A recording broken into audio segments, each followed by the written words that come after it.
Pengertian sengketa.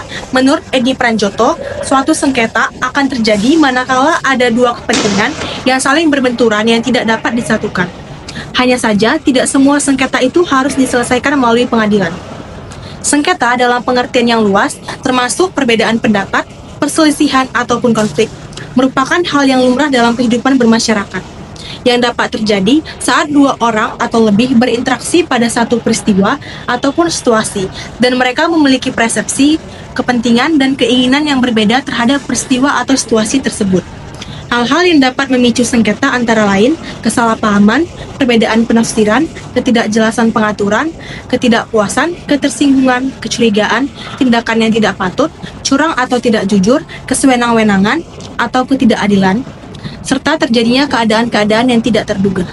Kedua, alternatif penyelesaian sengketa.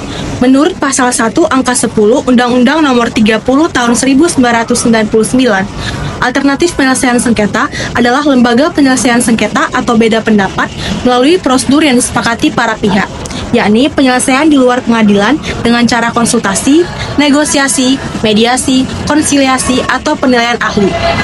Di Indonesia, penyelesaian non litigasi ada dua macam, yaitu alternatif penyelesaian sengketa dan arbitrase.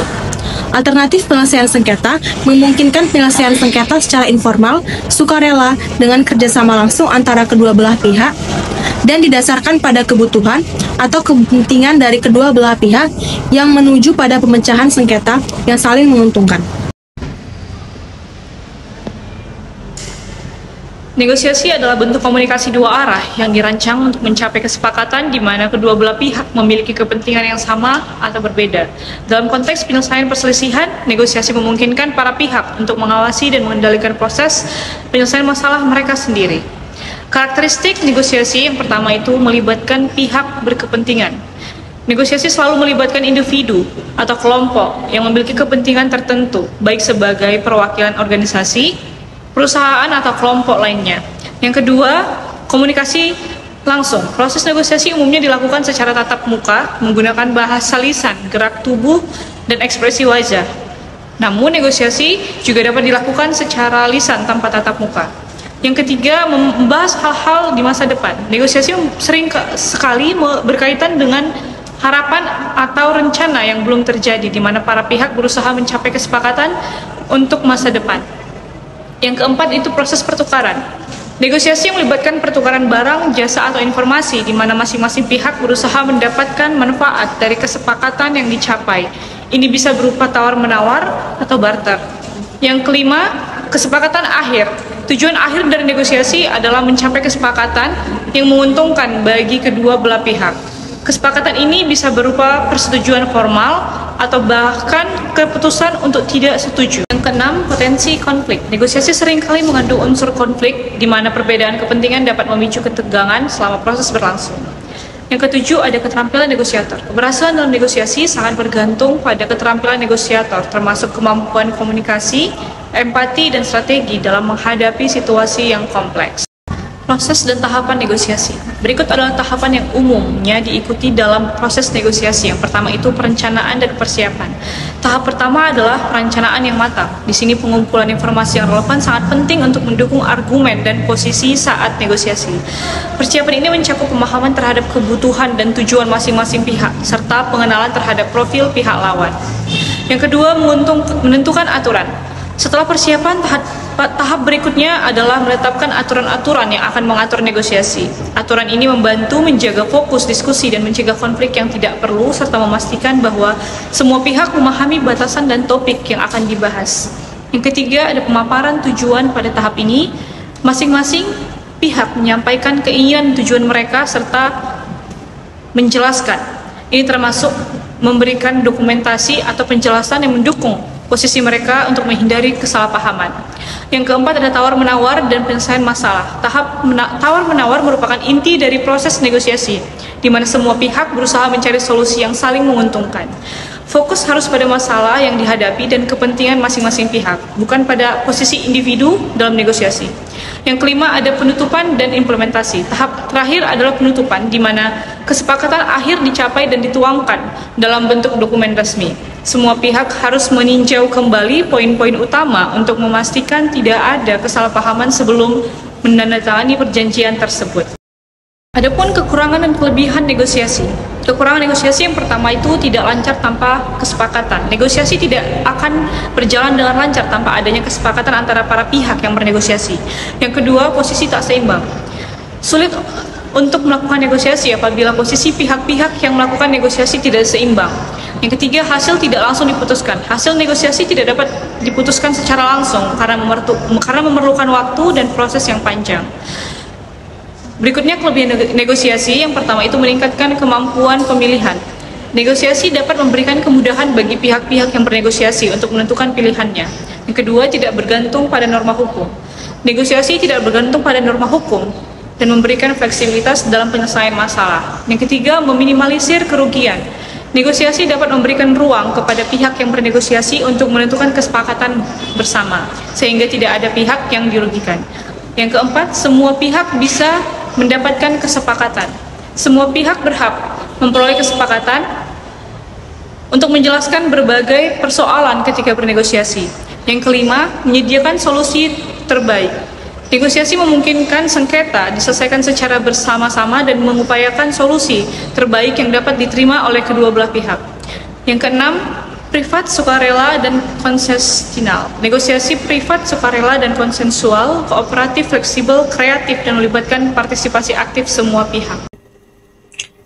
Konsiliasi adalah penyelesaian sengketa melalui seorang atau beberapa orang atau badan komisi konsiliasi sebagai penengah yang disebut konsiliator.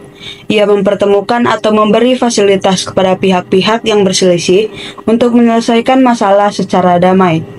Konsiliator ikut serta secara aktif memberikan solusi terhadap masalah yang diperselisihkan.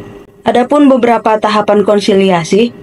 Yang pertama ada permohonan. Pihak yang bersengketa mengajukan permohonan konsiliasi secara tertulis. Yang kedua ada pertemuan awal. Konsiliator mengadakan pertemuan untuk menetapkan aturan dan membicarakan isu-isu yang ada. Yang ketiga ada pembahasan dan pencarian solusi. Diskusi secara langsung dilakukan untuk mencari solusi yang menguntungkan bagi kedua belah pihak. Yang keempat ada kesepakatan. Jika tercapai kesepakatan, maka akan dibuat perjanjian. Jika tidak, maka konsiliator akan memberikan rekomendasi tertulis. Adapun kelebihan dan kekurangan dari konsiliasi, kelebihan dari alternatif penyelesaian sengketa melalui konsiliasi ini hampir sama dengan mediasi, yakni cepat, murah, dan dapat diperoleh hasil yang efektif. Kekurangan dari alternatif penyelesaian sengketa melalui konsiliasi ini adalah bahwa putusan dari lembaga konsiliasi ini tidak mengikat, sehingga sangat tergantung sepenuhnya pada para pihak yang bersengketa. Mediasi adalah upaya menyelesaikan sengketa para pihak dengan kesepakatan bersama melalui mediator yang bersikap netral dan tidak membuat keputusan ataupun kesimpulan bagi para pihak, tetapi menunjang fasilitator untuk terlaksananya dialog antar pihak dengan suasana keterbukaan, kejujuran, dan tukar pendapat untuk mencapai mufakat. Tujuannya adalah untuk membantu para pihak bernegosiasi secara lebih baik atas suatu penyelesaian. Adapun tahapan mediasi menurut More terdapat 12 tahapan, yaitu tahap menjalin hubungan dengan pihak yang sedang bersengketa. Kedua, tahap memilih strategi untuk membimbing proses mediasi. Ketiga, tahap mengumpulkan dan menganalisa informasi latar belakang sengketa. Keempat, tahap menyusun rencana mediasi. Kelima, tahap membangun kepercayaan dan kerjasama di antara para pihak. Keenam, tahap memulai sidang mediasi. 7. Tahap merumuskan masalah dan menyusun agenda. 8. Tahap mengungkapkan kepentingan tersembunyi para pihak. 9. Tahap membangkitkan pilihan penyelesaian sengketa. 10. Tahap menganalisa pilihan penyelesaian sengketa. 11. Tahap tawar-menawar. Dan yang terakhir, tahap penyelesaian formal. Dalam membantu menyelesaikan sengketa, seorang mediator harus dapat melakukan analisis konflik. Adapun kelebihan dari proses mediasi, yaitu yang pertama, mediasi dapat dilakukan relatif lebih cepat dibandingkan dengan litigasi, yang rata-rata memakan waktu antara 1-2 hari. Kedua, jika kedua belah pihak sepakat untuk melakukan mediasi, hal ini dengan jelas menunjukkan adanya kemauan untuk mencapai solusi yang ingin dinegosiasikan. Ketiga, mediator yang ditunjuk akan bersifat independen. Mereka tidak akan memberikan nasihat ataupun memberikan penilaian. Keempat, mediator hadir untuk memfasilitasi dan memandu diskusi antara para pihak dengan tujuan utama menyelesaikan perselisihan. Kelima, pihak-pihak yang terlibat dalam proses mediasi lah yang akan mencapai solusi akhir, bukan mediator. Kemudian, adapun kekurangan daripada proses mediasi yaitu yang pertama, tidak wajib, artinya mediasi hanya dapat diselenggarakan secara efektif jika para pihak memiliki kemauan atau keinginan untuk menyelesaikan sengketa secara konsensus. Jika hanya salah satu pihak saja yang memiliki keinginan menempuh mediasi, sedangkan pihak lawannya tidak memiliki keinginan yang sama, maka mediasi tidak akan pernah terjadi, dan jika terlaksana, tidak akan berjalan efektif. Kedua, terdapat kekhawatiran seputar keberlakuan perjanjian mediasi. Ketiga, semua pihak harus menyetujui suatu resolusi karena hasilnya tidak dapat dijamin. Keempat, bisa jadi sulit jika salah satu pihak menyembunyikan informasi. Kemudian kelima, mediasi mungkin tidak tepat jika salah satu pihak menghendaki pengungkapan kepada publik. Berikutnya arbitrase. Secara bahasa, arbitrase berasal dari kata arbitrare yang berarti kekuasaan untuk menyelesaikan sesuatu perkara berdasarkan kebijaksanaan. Arbitrase merupakan penyerahan sengketa secara sukarela kepada pihak ketiga yang netral, yaitu arbitrase atau arbitrase sementara atau disebut juga ad hoc. Menurut Undang-Undang Nomor 30 Tahun 1999 tentang arbitrase dan alternatif penyelesaian sengketa, pada pasal 1 angka 1, arbitrase adalah cara penyelesaian suatu sengketa perdata di luar peradilan umum yang didasarkan pada perjanjian arbitrase yang dibuat secara tertulis oleh para pihak yang bersengketa. Dari pengertian tersebut, dapat diartikan bahwa arbitrase adalah perjanjian perdata yang dibuat berdasarkan kesepakatan para pihak untuk menyelesaikan sengketa mereka yang diputuskan oleh pihak ketiga yang disebut arbiter, yang dibuat secara bersama-sama oleh para pihak yang bersengketa, dan para pihak menyatakan akan menaati putusan yang diambil oleh arbiter. Pada pasal 60 Undang-Undang Nomor 30 Tahun 1999 tentang arbitrase dan penyelesaian sengketa menyebutkan putusan arbitrase bersifat final dan mempunyai kekuatan hukum tetap dan mengikat para pihak. Artinya, putusan arbitrase tersebut tidak dapat diajukan upaya hukum banding, kasasi, atau peninjauan kembali. Adapun mekanisme penyelesaian sengketa melalui arbitrase, yaitu yang pertama, tahap pemberitahuan. Tahap pertama untuk memulai arbitrase adalah penyampaian pemberitahuan secara tertulis oleh salah satu pihak atau pemohon kepada pihak lainnya atau termohon bahwa syarat-syarat penyelesaian melalui arbitrase telah berlaku. Dalam hal ini, apabila para pihak menyepakati arbitrase ad hoc. Akan tetapi, jika para pihak memilih arbitrase institusional, maka permohonan arbitrase dikirim kepada lembaga institusional yang dipilih, misalnya melalui BANI, untuk kemudian disampaikan kepada pihak lainnya. Tanggal penerimaan pemberitahuan atau permohonan arbitrase dianggap sebagai saat dimulainya tahap arbitrase. Apabila para pihak memilih arbitrase setelah sengketa terjadi, maka persetujuan mengenai hal tersebut harus dibuat dalam suatu perjanjian tertulis yang ditandatangani oleh para pihak atau dalam bentuk akta notaris. Terhadap pemberitahuan atau permohonan arbitrase tersebut, pihak termohon dapat mengajukan jawaban dan atau tuntutan balik kepada pemohon. Jawaban atau tuntutan balik tersebut menurut Undang-Undang Nomor 30 Tahun 1999 dapat diajukan 14 hari sejak salinan permohonan arbitrase diterima termohon. Yang kedua, tahap pemilihan dan pengangkatan arbiter. Pengangkatan arbiter dilakukan berdasarkan penunjukan para pihak. Apabila para pihak belum menentukan cara penunjukan arbitrase, baik sebelum maupun sesudah sengketa terjadi, para pihak masih diberikan kesempatan untuk memilih arbiter secara langsung. Dalam hal para pihak tidak sepakat mengenai pemilihan arbiter atau tidak ada ketentuan yang dibuat mengenai pengangkatan arbiter, Ketua Pengadilan Negeri dapat menunjuk arbiter atau majelis arbitrase. Begitu juga dalam suatu arbitrase ad hoc. Bagi setiap kesepakatan dalam penunjukan arbiter, para pihak dapat meminta kesepakatan kepada Ketua Pengadilan Negeri untuk menunjuk seorang arbiter atau lebih. Sedangkan dalam arbitrase institusional, Pemohon dapat menunjuk sendiri arbiter atau menyerahkan penunjukannya kepada lembaga arbitrase yang bersangkutan. Yang ketiga, tahap pemeriksaan sengketa dan putusan. Pemeriksaan sengketa dalam arbitrase dilakukan secara tertulis. Pemeriksaan lisan dapat dilakukan jika disetujui para pihak atau dianggap perlu oleh arbiter atau majelis arbitrase. Kemudian mengenai tempat arbitrase ditentukan oleh arbiter atau majelis arbitrase, kecuali ditentukan sendiri oleh para pihak. Tempat arbitrase dilakukan dapat menentukan hukum yang harus dipergunakan untuk memeriksa sengketa. Akan tetapi, jika para pihak dalam perjanjian arbitrase sudah menentukan pilihan hukum dari negara tertentu sebagai hukum yang akan dipergunakan dalam penyelesaian sengketa, maka hukum yang dipilih oleh para pihak akan diberlakukan. Semua pemeriksaan sengketa oleh arbiter atau majelis arbitrase dilakukan secara tertutup, dan bahasa yang digunakan dalam pemeriksaan arbitrase adalah bahasa Indonesia. Penggunaan bahasa lain dimungkinkan, akan tetapi dengan persetujuan arbiter atau majelis arbitrase. Dalam pemeriksaan sengketa, arbiter atau majelis arbitrase atau atas permintaan para pihak dapat mendatangkan seorang saksi atau lebih, atau seorang saksi ahli atau lebih, untuk didengar keterangannya. Putusan yang diambil oleh arbiter atau majelis arbitrase adalah berdasarkan ketentuan hukum atau berdasarkan keadilan dan kepatutan. Dalam hal arbiter diberi kebebasan untuk memberikan putusan berdasarkan keadilan dan kepatutan, maka peraturan perundang-undangan dapat dikesampingkan, kecuali aturan hukum yang bersifat memaksa.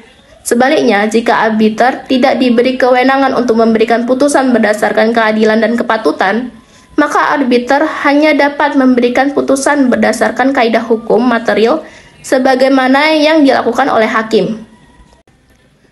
Berikutnya kelebihan dan kekurangan arbitrase.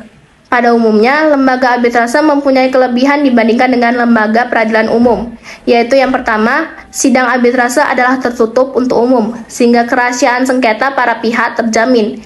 Yang kedua, kelambatan yang diakibatkan oleh hal prosedural dan administratif dapat dihindari.